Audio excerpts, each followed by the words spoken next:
Hello, eighth grade, and welcome. We know I'm a little bit late for our celebration, but I felt it would be great festivity to begin with our wonderful Happy St. Patrick's Day, of course, on the 17th, and Happy St. Joseph's Day on the 19th. So, a great celebration to our great friends. I'm celebrating, hopefully, you are, of course, all to a minimum. What I'd like to do right now is share with you where we go from here. So, we're going to begin with what is due by Thursday at 8. We're all getting very, very, adapted to this. I've gotten everything on time. Let's keep doing that because it wasn't that way at first. What I would like to tell you is for this time, okay, you're going to go ahead and correct the pages that you submitted.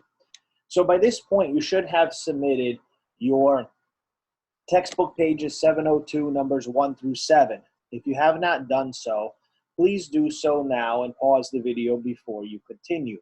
You want to make sure those are all set. Okay, so for today by 8, when I say today, I mean Thursday, okay? The corrections, number wrong on the top, add details. Number 1, number 2, there's a quiz, 3 questions, okay? So please be careful because it could easily sway. If you get one wrong, I don't like to do these, but we're right now in a situation that's a little different than usual. So there's 3 video clips. Use the video clips to help you answer the question. Use the textbook, use the workbook, and go ahead and take your questions and answers to the next level. Let me know if anything.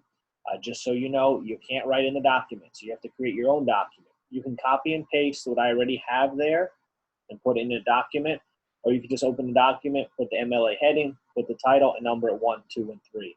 That will be fine with me.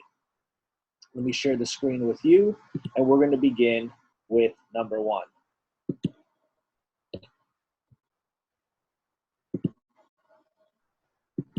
Okay, some of you might be confused on how to say number 1. The Treaty of Brest-Litov. Brest-Litov would be the correct way to say this. After signing this treaty with Russia, Germany was able to turn its full attention to the Western Front. So this is a treaty that was signed with Russia. So when the treaty was signed with Russia, Germany was able to turn its full attention to the Western Front. B, Harlem Hellfighters. And you're going to see there's a question on them in the document. They're the 369th U.S. Infantry. It's an African-American unit that is going to play a crucial role in the success of America during the Great War. So it's an African-American unit that's going to play a critical role for America in this war. C, Battle of Bay of Wood, the first major World War II battle World War I. Okay, jumped ahead a little bit. This is the first major World War I battle for American troops. The first major World War I battle for American troops. D, the Battle of Argonne Forest. This is the final Allied offensive. The final Allied offensive battle. We can see in both of these, the United States is going to really push forward, show their determination, show their strength, show their great bravery, and continue to persevere. For 2, I know we usually don't go through those, 2A, B, and C. There's some critical words here. So I'd like you to go to the first one for armistice. Armistice is a critical word to know. For armistice, you should make sure that you go ahead and have the following. An agreement to stop fighting.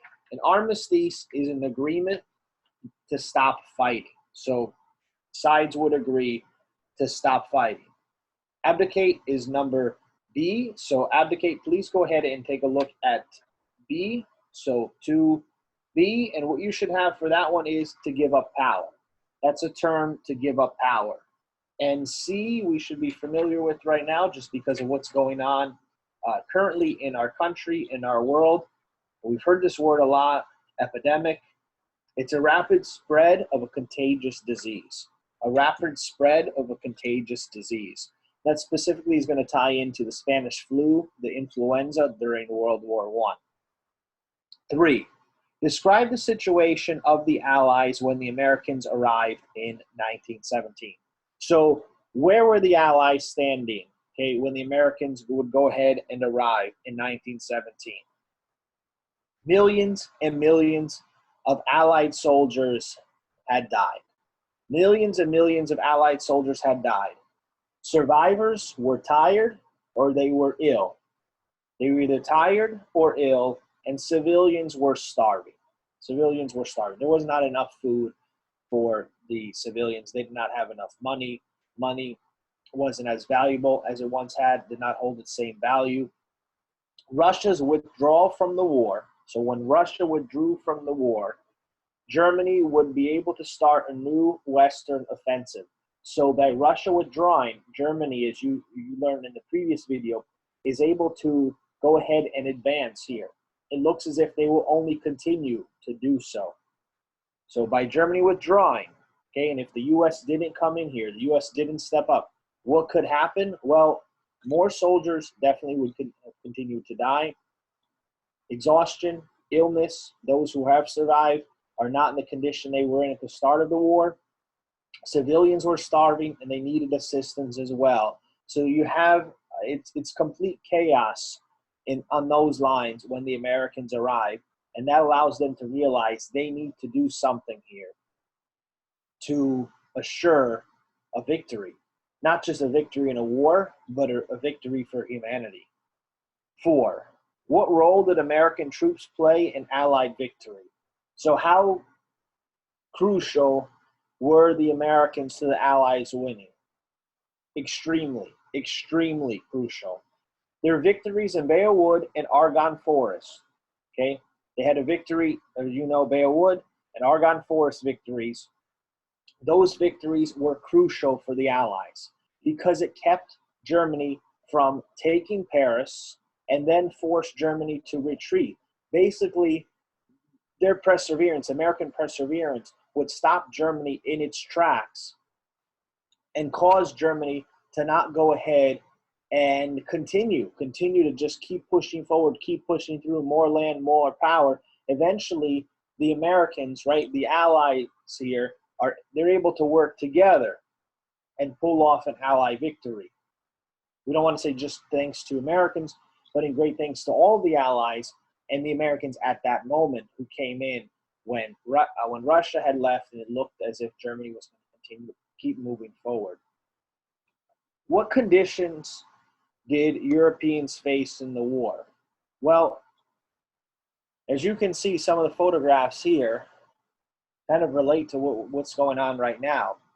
What's going on right here is the influenza epidemic in 1918. This is the flu epidemic in 1918. So you have these individuals who, yes, are dying because of war, but then you have something that has never been seen before to this level, which is the flu, the influenza, okay, known as the Spanish flu. And you have these areas that are going to have to be set up, okay? These makeshift hospitals, as you can see, this is not generally a hospital, but it's going to have to be set up to care for these soldiers who are wounded, yes, but also you're going to have to start caring for these individuals who are sick from the flu.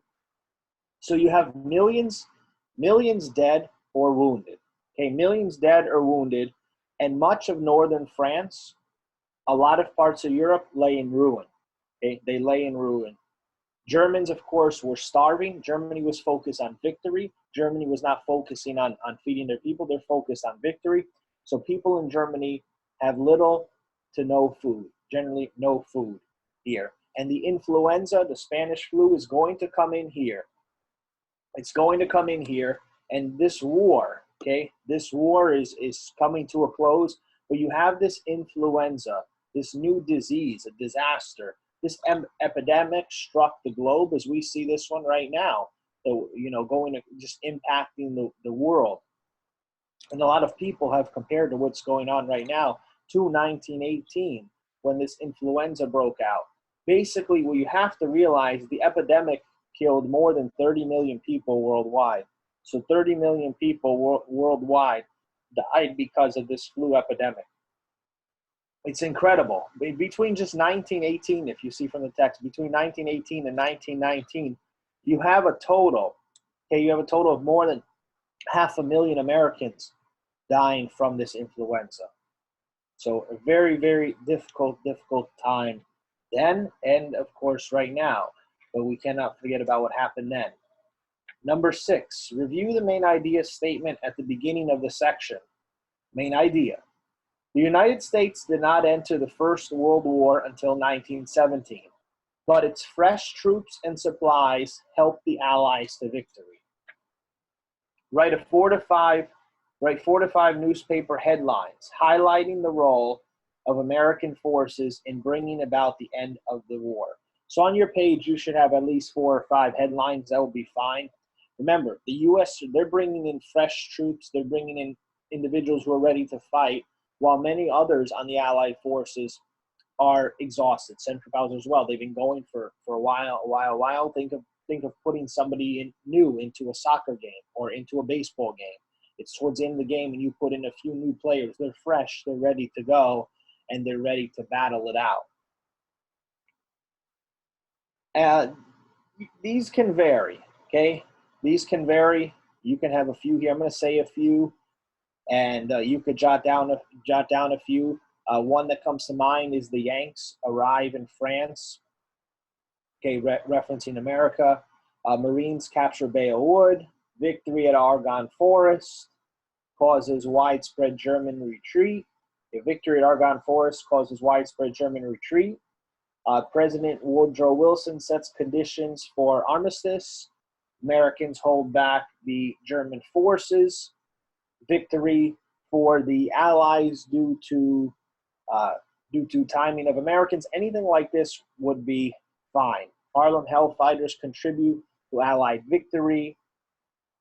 That would be okay. Just realizing these fresh, determined, ready-to-go troops can take this war to a new level to bring back the Allies and not just have a clear destruction from Germany. So this is crucial. How do you believe the Treaty of Brest-Litovsk affected future relations between the Allies and Russia? How did this peace treaty affect the future relations between the Allies and Russia? Many would say it had a negative effect. Many would say it had a negative effect because the Allies realized that they really couldn't rely on Russia. The Allies had relied on Russia, major power there, and all of a sudden in 1917, Russia drops out. The Allies, all of a sudden, you see it starts to collapse because what happened here is Russia is basically going ahead and giving Germany an advantage. They are clearly doing so. They're giving Germany an advantage by giving them more land, by giving them more power, by coming together with Germany. Russia is basically betraying the Allies. Many would feel that way. They go ahead. Russia has its own series of problems, so the Russians go ahead and work on those. But the Allies are basically like, wait a minute, what's going on here? We're supposed to work together. We're supposed to work to victory. What just happened? Okay, nothing's solved yet. The war is not done. Are we going to just cave in and Germany's going to win, or what are we doing here? So many of the Allies felt betrayed and as if they couldn't trust Russia again. Please write the number wrong on top. Do let me know if you have any questions. Okay, please let me know if you have any questions. You have to post this number wrong on the top, add the details. The quiz is there. Let's keep moving forward. Get everything on time. And I hope everybody had a great St. Patrick's Day and everybody has a great St. Joseph Day. We can only be great if we do our work and stay safe. Enjoy your day. Take care. Goodbye.